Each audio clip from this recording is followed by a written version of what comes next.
Hey, I'm John Cannell, and today on Preppy Kitchen, we're making an elegant, amazing opera cake. So let's get started. First off, I'm cracking 4 eggs into a big bowl. I also preheated my oven to 475 Fahrenheit, and I lined a baking sheet with parchment paper. It's all buttered and floured. I gotta tell you, this cake is a little bit intimidating when you see it. It looks like the fanciest French dessert with beautiful layers of various things happening. A lot of people write opera on top of each piece, which I learned to do. It's actually pretty fun. Takes you back to your cursive days in elementary. I'm mixing up 4 eggs in a big bowl until they're nice and foamy.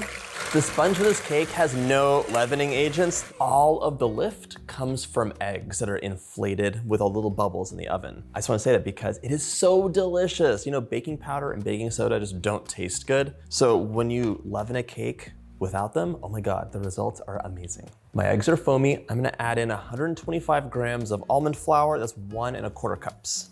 I also want 3/4 of a cup of confectioner sugar, so I'm gonna use my scale for that part. 90 grams of powdered sugar. Sift your powdered sugar in. This cake was invented in 1955 by the famous French pastry chef Cyriac Gavin at the Dalaïo shop, which was like the pastry shop that had been in business since the 1600s. It served the court of Versailles. It's called the opera cake because his wife tasted it and said it reminded her of the Paris Opera because it was so sophisticated and amazing. I'm mixing this on medium speed for about 3 minutes until I have a beautiful pale color. I wanna mix some air into here right now, and you'll notice there's no wheat flour in here yet, just the almond flour. Almond flour doesn't have any gluten, so you can mix it as much as you want. It won't change the consistency of the cake. When we add the flour in, we'll mix it until it's just combined. Right now, I'm gonna add in my all-purpose flour. So I want 30 grams, that's 1/4 cup. This is just a little bit of flour to give our cake some structure. Now let's just fold that in. Most of the lift for this cake will come from beaten egg whites that will fold in, and it is a delicate, amazing affair. Time to separate 3 room temperature eggs. The buttercream for this cake is a French buttercream, which is one of my all-time favorites. I don't get to make it very much, but it's a custard-based buttercream basically, because you're using egg yolks. We're gonna get our egg whites nice and frothy by mixing them on high. Now I'm adding in 2 tablespoons of sugar, and I wanna mix this for about 3 minutes until nice, beautiful, stiff peaks form. And as you can see, we're not using a ton of sugar in the cake. It's a perfectly balanced affair with the buttercream, a coffee syrup, and chocolate. This cake was designed to have each bite give you a complete taste, so it's wonderful, it's just amazing. That is a nice stiff peak. Okay, now we're gonna fold this amazing bit of egg whites into the batter in 3 batches. So the first batch is really just to lighten it up. You're gonna sacrifice a lot of those air bubbles. You see the color change immediately and it starts to lighten, but you don't wanna dump all of the egg whites in at one time. It just makes folding difficult and you don't have the same light consistency you need for a sponge like this. Batch 2, and our final batch. Just fold that right in.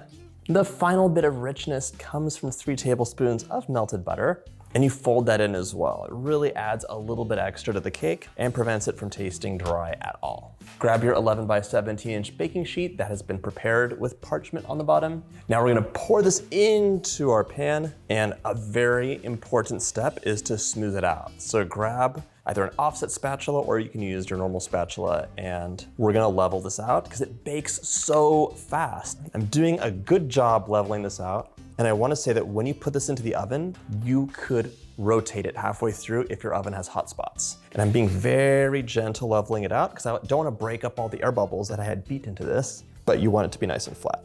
This goes into the oven, 425 Fahrenheit for 10 to 12 minutes until it's lightly golden and springy to the touch. Cake's out of the oven, and I wanna show you, you're gonna use a small knife and just run it along the edge to loosen the cake up. And then it cools down really fast. We're gonna invert this onto a wire rack, remove the paper. This can just hang out and finish cooling completely while we make everything else, starting with the coffee syrup. While the cake baked, I made some espresso, but you could also use 1/4 cup of water and 2 teaspoons of instant espresso powder. Into a small saucepan, I'm adding 1/4 cup of espresso, 1/4 cup of sugar, and 1/4 cup of brandy. So this is a nice cognac, but you could use any brandy for this. I'm placing this over medium heat, stir occasionally and bring it to a simmer. I just want the sugar to melt. I don't want to cook this down into like a thick syrup. So you can see there's sugar lurking at the bottom. We just want to dissolve that and evaporate just a tiny bit of water from this. If you want to make this without the brandy, you could use almost a quarter cup of water, a couple teaspoons of vanilla, and if you want, even a teaspoon of rum extract. That should give you like a similar depth of flavor. The sugar is all dissolved. I'm gonna take this off heat and set it aside. And now we're gonna make an amazing chocolate glaze. I have 2 inches of water coming to a simmer in a pot. I'm gonna finely chop 8 ounces of semi-sweet chocolate. Try and use a nice chocolate for this recipe. You can really taste the difference. And I'm giving this a nice fine chop so it melts really easily. I also want 7 tablespoons of butter. I think it's 100 grams. We're gonna cut it into pieces. I'm plopping my bowl over heat. Chocolate goes right in there, along with all of our butter. Break the butter up. You're gonna mix this up, and you want the chocolate to be almost all melted before you take it off heat. I usually don't wait for every little last bit to melt because it makes it super hot, and residual heat will finish melting any little bits before you need the chocolate. Take this off heat. This gets set aside to cool until it's a nice spreadable consistency. In the meantime, we're gonna make our last component, which is an amazing French buttercream infused with coffee. It's so good. Do not be intimidated by French buttercream. It is mind-bendingly delicious and it's very straightforward. This is coffee flavored, so my first step is to add 1 tablespoon of water into 2 teaspoons of instant espresso powder. This is just gonna give us a very concentrated coffee flavor without adding too much liquid, which is why we're not using just espresso right now. We have 3 egg yolks from before. I need 3 more, so I'm gonna separate these whites out. These are extra egg whites. You could freeze them for later and make meringues with them. Now we're gonna grab a small pan or pot. This goes over heat, but first we're gonna add 1/2 cup plus 2 tablespoons of sugar, 125 grams. Right into the pot, plus 2 tablespoons, 1 and 2. I'm also adding in 3 tablespoons of water. I'm gonna give that a little swirl, place it over medium heat. I also have a pastry brush and some water. This is an optional step, but you can just wash the sides of your pot down so there aren't any granules of sugar on the wall that can scorch. I want my sugar to be 238 to 240. That's the softball stage. It's not gonna be a hard caramel that crystallizes into like a rock. I'm using my thermometer so I can be exact about it, but if you don't have one, some people can eyeball it. Better safe to use the cold water test. So you just have a glass of cold water, you get a little spoonful and you drop the sugar in there. It should form like sap basically, which tells you it's at the right stage. If it got too hot, it'll form a hard ball. And if it dissolves, it means it's not ready yet. While my sugar comes to a boil, I'm adding my egg yolks into my stand mixer, and I wanna beat this on high until they get like a nice pale color. This thickened up and is pale yellow. This is at 240. So now, running on medium speed, carefully pour this in a steady stream. Be very careful. The hot sugar is gonna cook the egg yolks and stabilize them and create an amazing custard that you mix butter into for this amazing buttercream. Just really quickly, this can splatter on the wall of your mixer. That's fine. It becomes kind of like thick sap. It's still soft because it was the correct temperature. It's the softball stage. I just wanna scrape this down so it mixes in well. I'm gonna mix this on medium-high until it is very stiff and it's gathering around the whisk. You're gonna see the consistency really changes. It's also gonna cool down because it is fiery hot right now and we can't add the butter in until it's closer to room temperature. Your mixer is gonna be running for about 10 minutes now.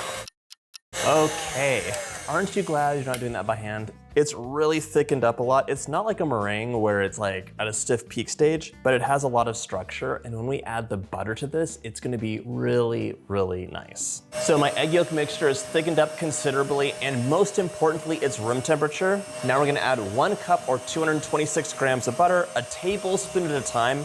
My butter is very soft. If your butter is a bit firmer, just break it up in your fingers or warm it in the microwave on half power for a few seconds. And your buttercream will get looser when you add the butter in, but it'll come back in the whipping process, so don't worry about it.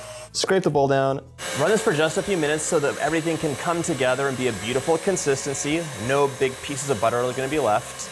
Once the consistency is right, we're gonna drizzle in our coffee mixtures. Just drizzle it in slowly while the mixer runs.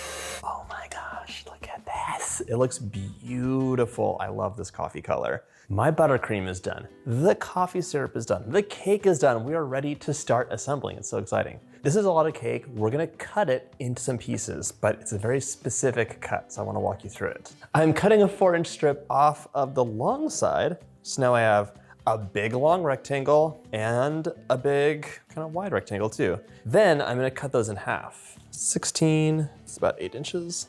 So now I have these 2 rectangles. There we go. Now I have 2 skinny rectangles and 2 fattish rectangles. You're gonna wanna assemble your cake on whatever you're gonna store it or present it on. So it could just be on a cutting board. I have a little ceramic board that is just the right size. Then don't worry if there are some like imperfections because we're gonna trim this after it's all assembled. So at the very end, we'll trim it out and it'll look gorgeous. Now I'm gonna get a third of this coffee mixture and drizzle and brush it over the top. I wanna soak the cake in it. Do not be stingy with this coffee brandy mixture because it is giving you so much flavor to the cake. Now we're gonna add half of our amazing coffee French buttercream on top of this cake. Spread this into an even layer all over. So this is gonna be like a nice, fairly thick layer of buttercream, about as thick as the cake itself. Even if you did a really good job leveling your cake, chances are it might have a little bit of a wave to it, so the buttercream can fix that. Now, get these 2 skinny rectangles and place them on top. That's our second layer. And don't worry about any like cracks showing in the middle because there's a third perfect layer to go on top. We're gonna brush over half of the remaining coffee mixture. Liberal brushing. Nicely soaked in here. I have some coffee mixture left, but right now we get to add our chocolate layer on. Truth be told, we've been really taking our time with this video and this cooled down and it was solid. If that happens to you or if it's a really cold day, just microwave it for a few seconds on half power and it'll wake right back up. I'm adding on half of the chocolate mixture. All right, now we're going to smooth this out into a beautiful layer. Onto this layer goes our final piece of cake. Guess what's next? The remaining coffee mixture. So I'm just gonna pour this on and brush it in. Now we add the remaining buttercream on top. Spread that into a smooth layer, and you want it to be as even as possible. It'll make things easier at the very end. And I want the top to be as level as possible because this is gonna go into the fridge to chill for 30 minutes. It'll come out, and then we're gonna add the remaining chocolate on top, and I want it to look really nice. I put a lot of effort into this cake. Pop this into the fridge for at least half an hour so the top can set up, and then we'll be right back. My cake's nice and firm. I'm reserving about 2 tablespoons of the chocolate for my writing attempt. Wish me luck. This is like a throwback. I don't know who learned cursive in school. I did, but it was a long time ago. This gets set aside with the understanding that you're gonna have to warm it up. And I'll tell you how to do that. Because piping tips can't go in the microwave. And this is the number 3 tip. You could just snip the tip off of bag, but like you better have really good handwriting for that because it's difficult. I'm gonna pour the remaining chocolate on top of my chilled cake. It's on the cooler side of spreadable. I actually microwaved it for 15 seconds at half power. Spread this into an even layer, and we wanna get it basically to the edge. Swoop it across the top, and it creates a nice kind of like intentional organic pattern that hides all the mistakes. Back into the fridge, 1 hour of chill time. If you chilled it longer before, it doesn't need that much. You just want the chocolate to set so you can cut it really nicely and see all those layers. My cake is chilled. I scored the top so I have a nice clean cut. And now we're gonna get beautiful edges and have our perfect little pieces upon which we will write opera in chocolate. Now, while you snack on your secret snacking cake, cut the rest. Scored the cake and I cut it right down the middle and I measured out 2-inch bars. It could be any size you want, but I think 2 inches is a really nice, pleasing shape. Press down, then feast your eyes upon these beautiful layers. Before I write, I want the surface to be really smooth and glossy, so you can use a hairdryer, a blowtorch, or a heat gun, and just hit it really quick until you see that color change. I warmed my chocolate in some warm water, so now let's practice writing. Not bad, that's nice.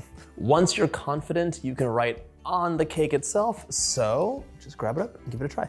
Just like with piping a cookie, you want to guide where the chocolate's going. I've eaten so many scraps, so I can tell you this cake is a symphony of chocolate, almonds, those custard-like egg yolks, and coffee. but the way it dissolves on your tongue is indescribably delicious. Oh my gosh. I really hope you get a chance to make this recipe. And if you like this video, check out my French dessert playlist.